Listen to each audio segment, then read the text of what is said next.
Assalamualaikum warahmatullahi wabarakatuh dan selamat petang untuk anak-anak cikgu.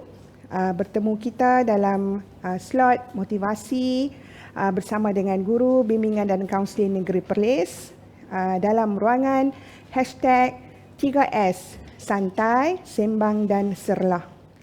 Pada petang ini dan pada hari ini, saya Cikgu Nurul Najha binti Saidun, Guru Bimbingan dan Kaunseling daripada SMK Agama Alawiyah, Agama Perempuan Alawiyah, Kangar Perlis, akan berkongsi satu tajuk yang bagi cikgu sangat penting untuk anak-anak ketahui, iaitu pagi yang bermakna. Jadi cikgu harapkan anak-anak terus bersemangat, terus berjuang walaupun tidak hadir ke sekolah untuk meneruskan pembelajaran di atas talian untuk anak-anak yang tidak mengambil SPM dan untuk anak-anak cikgu yang bakal calon-calon SPM 2020 dan calon-calon STPM 2020 juga. Cikgu mengharapkan anak-anak terus bersemangat, terus kekalkan momentum, motivasi yang tinggi untuk sama-sama kita cemerlang. Baik, tajuk yang cikgu pilih ini iaitu pagi yang bermakna. Okey, apa yang perlu anak-anak buat setiap pagi walaupun tidak hadir ke sekolah? Apa yang perlu anak-anak buat dan laksanakan? Baik, yang pertama, cikgu mohon anak-anak untuk bangun seawal pagi seperti mana anak-anak menghadiri ataupun hadir ke sekolah. Alright? Contoh, 6 pagi, 6:30 pagi tu waktu yang cantik lah. Kalau anak-anak ataupun cikgu yang beragama Islam, yang beragama Islam, kita bangun awal pagi untuk solat subuh. Untuk solat subuh, mohon doa kepada Allah ataupun Tuhan supaya hari anak-anak, hari kita semua pada hari ini berjalan dalam keadaan yang tenang, dipermudahkan urusan oleh Allah Subhanahu Wa Taala. Jangan lupa anak-anak, doa adalah senjata paling utama. Doa adalah senjata paling utama sebagai orang Islam. Baik, selepas solat, mandi dan bersihkan diri anak-anak. Walaupun anak-anak tidak hadir ke sekolah, tetapi bila kamu mandi, bersihkan diri, kamu bersedia, anak-anak bersedia dalam keadaan untuk belajar.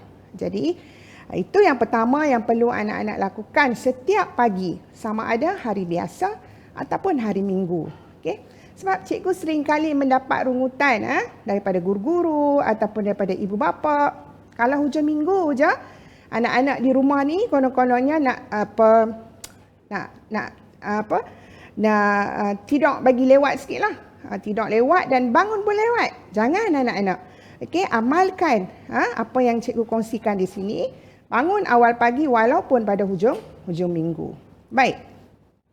Yang kedua, selepas anak-anak solat subuh, mandi dan bersihkan diri, cikgu sarankan pada anak-anak untuk berpakaian kemas, bersih dan sopan.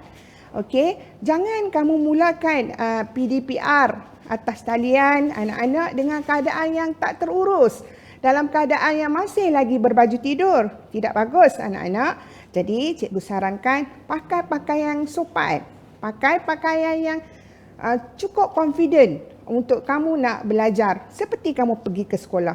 Walaupun kamu tidak berpakaian uniform sekolah, tetapi pakailah pakaian bersih, sopan dan yang paling penting menutup aurat. Mungkin cikgu bagi satu contoh. Pada pukul 8 pagi kelas PDPR akan bermula. Jadi anak-anak dah bersedia dengan pakaian kemas, bersih dan menutup aurat. Untuk anak-anak perempuan cikgu, pakailah tudung, pakailah baju yang menutup aurat kerana salah satu adab kamu menjalani ataupun bersama-sama dengan guru di atas talian, pastikan anak-anak onkan kamera anak-anak. Jadi bila kamu berpakaian kemas, berpakaian cantik dan menutup aurat, sudah pastilah ini akan menggembirakan hati cikgu-cikgu yang berada di atas talian.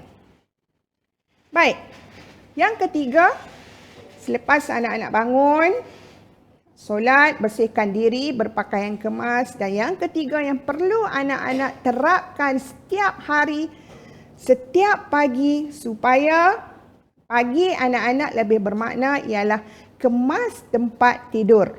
Kemas bilik tidur masing-masing.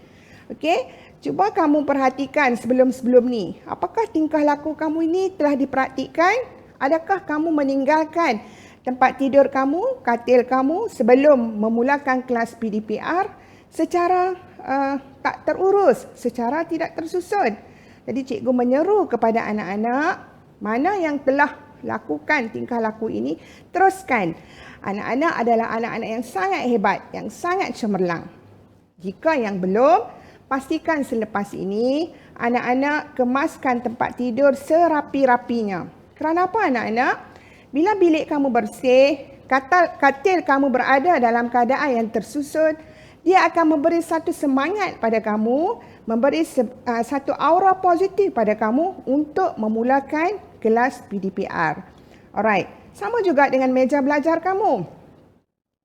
Cuba kamu perhatikan meja belajar kamu. Adakah disusun dengan elok? Adakah buku berselerak?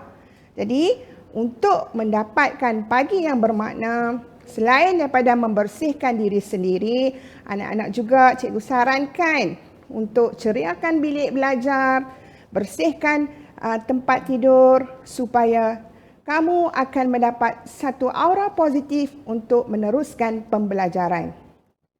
Baik, yang keempat, setiap pagi anak-anak, cikgu sarankan sebelum memulakan kelas bersama dengan guru di atas talian, ambillah sarapan pagi yang berkhasiat. Sama ada sarapan itu disediakan oleh ibu bapa ataupun anak-anak sendiri. Kalau anak-anak dah cukup besar untuk menyediakan sarapan, ambillah sarapan yang berkhasiat. Sebab apa? Kerana mungkin 1 jam, 2 jam, 3 jam, anak-anak akan berhadapan dengan info-info, dengan maklumat-maklumat yang akan diberikan oleh guru-guru. Bayangkan, kalau perut anak-anak kosong, macam mana ilmu yang akan disampaikan oleh guru-guru akan berkesan masuk ke dalam minda anak-anak. Jadi, mulai pagi esok ataupun pagi-pagi yang seterusnya, amalkan sarapan yang berkhasiat. Cikgu ingatkan untuk anak-anak cikgu yang bakal menduduki SPM dan STPM anak-anak, sebelum kamu melangkah masuk ke dalam Dewan Peperiksaan, pastikan, cikgu ingatkan sekali lagi untuk anak-anak dan juga untuk ibu bapa jika ada yang mendengar siaran ini, pastikan anak-anak mengambil sarapan yang berkhasiat setiap pagi. Baik, yang kelima, setiap pagi sebelum meneruskan PDPR di atas talian, buat persediaan awal anak-anak. Salah satu ciri pelajar yang cemerlang ialah membuat persediaan awal. Apa maksudnya? Sebelum kelas bermula, pastikan ada buku teks, ada buku catatan, ada buku rujukan, ada alat tulis dan baca apa yang akan kamu pelajari bersama-sama dengan cikgu sebelum cikgu memulakan kelas pada hari berkenaan. Jadi, di atas meja belajar kamu, sebelum kamu nak online dengan cikgu, pastikan. Contoh, cikgu bagi contoh, pukul 8 hingga pukul 9 adalah subjek sejarah. Pastikan ada buku teks sejarah, ada buku nota sejarah, ada buku catatan sejarah yang kamu dah bersedia awal.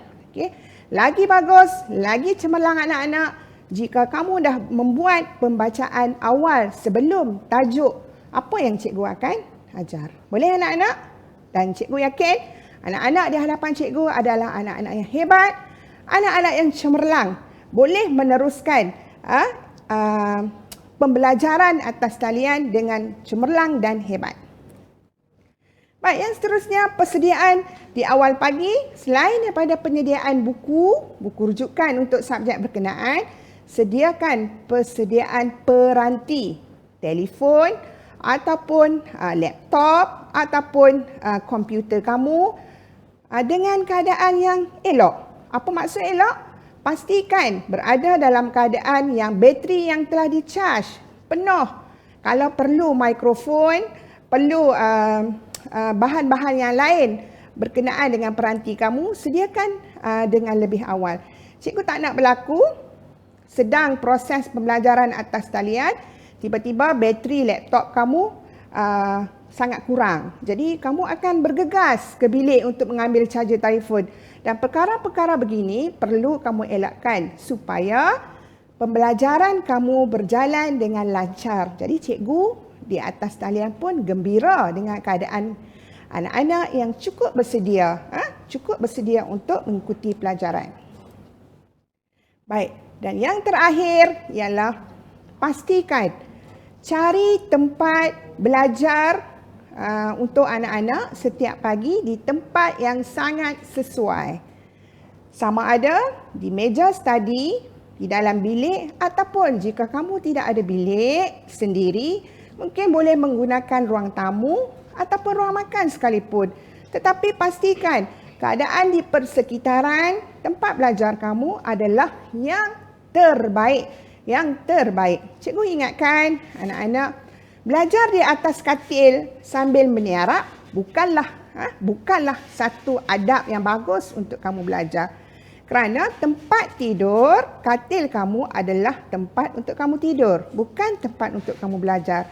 Jadi cikgu menyeru kepada anak-anak di rumah, anak-anak cikgu yang ramai yang cemerlang-cemerlang di luar, amalkan 7 tips amalan pagi kamu untuk kamu lebih ceria, untuk menjadikan hari kamu lebih bermakna. 7 tips yang cikgu kongsikan dengan anak-anak pada hari ini, cuba praktikkan, cuba kamu amalkan. Cikgu sentiasa mendoakan supaya anak-anak cikgu di rumah menjadi anak yang cemerlang, anak yang hebat, anak yang sangat power. Seterusnya dapat membahagiakan ibu bapa, guru-guru dan semua cikgu-cikgu kamu di sekolah. Itu sahaja perkongsian pada hari ini daripada Cikgu Nurul untuk anak-anak dan para ibu bapa dan sahabat-sahabat sekalian. Sekian, terima kasih. Assalamualaikum warahmatullahi wabarakatuh.